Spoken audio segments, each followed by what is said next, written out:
اللہ تعالیٰ کی جو صلاحیتیں ہیں جو انسان کے لیے اللہ تعالیٰ نے رکھیں یا انسان کو عطا اور امانت عطا فرمائیں، سننا، دیکھنا، سوچنا، سمجھنا، ہماری پوری باڈی یہ اس کی تخلیق ہے، یہ بھی ایک صلاحیت ہے نا جس میں یہ صلاحیتیں ساری کی ساری آپریٹ۔ یہ صلاحیتیں جب غلط استعمال ہوں گی تو کس حوالے سے ہوں گی؟ نعمت کے پوری دنیا میں نعمتیں پھیلی ہوئی ہیں اور انسان کے اندر صلاحیت کیا ہے؟ باہر نعمتیں۔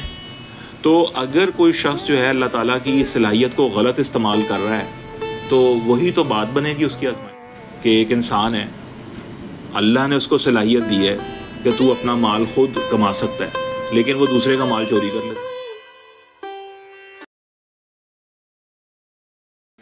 سر جیسے آپ نے بتایا کہ انسان کے اندر جتنی بھی صلاحیتیں آپریٹ کرتی ہیں وہ ساری صلاحیتیں اللہ کی دی ہوئی صلاحیت، ٹھیک ہے، رحمان۔ تو سر کیا ان صلاحیتوں کا غلط استعمال ہی انسان کے لیے آزمائش بنتا ہے؟ مطلب جو اللہ تعالیٰ نے فرمایا کہ یہ دنیا انسان کے لیے آزمائش بنائی ہے، میں یہ پوچھنا چاہ رہا ہوں کہ جو آزمائش ہے وہ انسان کی خود اپنی کریشن ہے یا یہ اللہ کی طرف سے ہی آزمائش ہے؟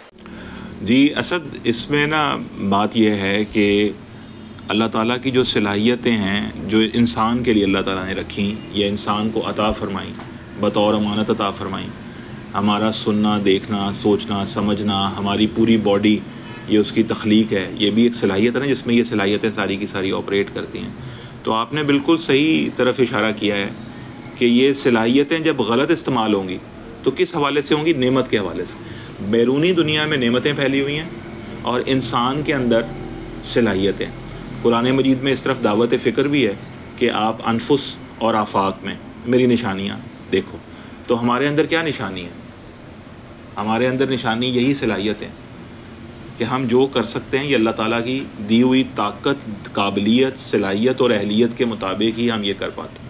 اور باہر کیا ہیں؟ باہر نعمتیں۔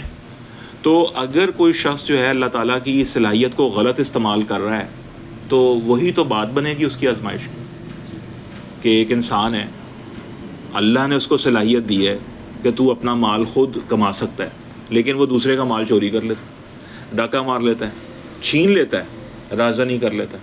تو اب یہ کیا ہوا ہے؟ اصل میں یہ کرائم کی بات نہیں ہو رہی، یہ سن کی بات ہو رہی ہے۔ There is a difference between crime and sin. اس میں سن کیا ہے؟ کرائم اور سن میں پھر فرق کیا ہے؟ اس کو سن کیوں کہا جاتا ہے کہ اس نے رازنی کر لی، اس نے چوری کر لی؟ کیونکہ اللہ نے صلاحیت دی تھی کہ تو خود کما سکتا ہے۔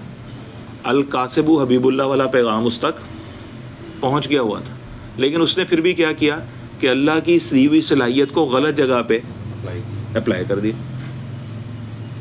غلط طرح سے نعمت کا استعمال کر لیا۔ تو توبہ واجب کس چیز پہ ہوتی ہے؟ توبہ اصل میں اس نعمت کا ادھر ادھر ہونے کی وجہ سے نہیں ہو رہی، صرف اللہ تعالیٰ کی صلاحیت، دی ہوئی صلاحیت کو غلط جگہ پہ استعمال کرنے کی بھی توبہ ہو رہی کہ یا اللہ یہ جو قوت تو نے مجھے دی تھی یہ میں نے تو غلط جگہ استعمال کر دی ہے، تو میں شرمسار بھی ہوں، تیرے سے وعدہ بھی کرتا ہوں کہ اگلی بار نہیں ہوگا، اور اس پر استغفار بھی، اس عمل پر استغفار بھی کرتا ہوں۔ کس بات کا ہے؟ کہ میں نے اللہ تعالیٰ کی دی ہوئی صلاحیت کو غلط استعمال کر دیا ہے۔ تو نعمت کے بارے میں کہا جاتا ہے نا نعمت سے آزمائش ہوتی ہے۔ وہ آزمائش کیا ہوتی ہے نعمت سے؟ کہ انسان کی جو اللہ تعالیٰ نے صلاحیتیں دی ہیں ہم اس نعمت کا استعمال کیسے کرتے ہیں، اس نعمت کو خرچ کس جگہ پہ کرتے ہیں، اس نعمت کو کا حاصل کیسے کرتے ہیں۔ ورنہ نعمت اٹ سیلف تو اپنی جگہ پہ پڑی ہوئی ہے، اس نے تو نہ آپ کا کوئی نقصان کیا نہ آپ کا کوئی فائدہ کیا۔ انسان نے جو نعمت پر تصرف کیا ہے، نعمت پر جو اس نے اپنی صلاحیتوں کا استعمال کیا ہے، وہ ٹھیک ہے یا غلط، یہ ہے آزمائش۔ اس سے نعمت آزمائش بن جاتی ہے۔ اللہ کریم نے فرمایا حلال پیسہ کماؤ، تو ایک حکم جاری ہو گیا۔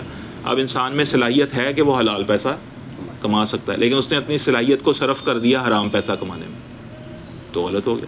اللہ نے فرمایا کہ فحش اور منکرات سے بچو، فحش مناظر سے، تو اللہ نے بصارت کی صلاحیت دی تھی، وہ صلاحیت ہم نے غلط جگہ پہ استعمال کر دی، تو یہ آزمائش ہو گئی۔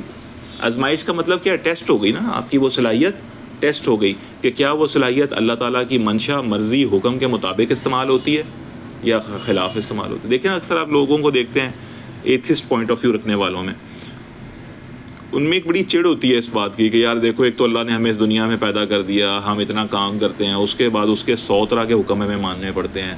وہ کہتا ہے مشکل پہ صبر کرو، اچھے کام پر نعمت پر شکر کرو. وہ ایتھیسٹ بڑا چڑھتے ہیں, وہ کہتے ہیں دیکھو یہ اتنے سارے کام ہمیں اب کرنے. وجہ کیا ہے کہ ایتھیسٹ لوگ جو ہیں وہ اس شعور سے محروم ہیں, یا اس شعور کو نہیں سمجھنا چاہتے کہ یہ صلاحیتیں امانت ہیں. یہ صلاحیتیں امانت ہیں. جب آپ کو کہا جا رہا ہے نا صلاحیتیں جس نے دی ہیں اس کی مشیت کے مطابق استعمال کرو, یہی عین فطرت ہے. اس طرح استعمال نہ کرنا غیر فطری بات. تو شاید ہم لوگ بھی انہیں سمجھا نہیں پاتے یہ بات کہ یہ صلاحیتیں اگر آپ کی اپنی ہیں تو موت کے وقت آپ خود کیوں نہیں چلاتے اس کو, ایک دم خاموش کیوں ہوتی ہیں؟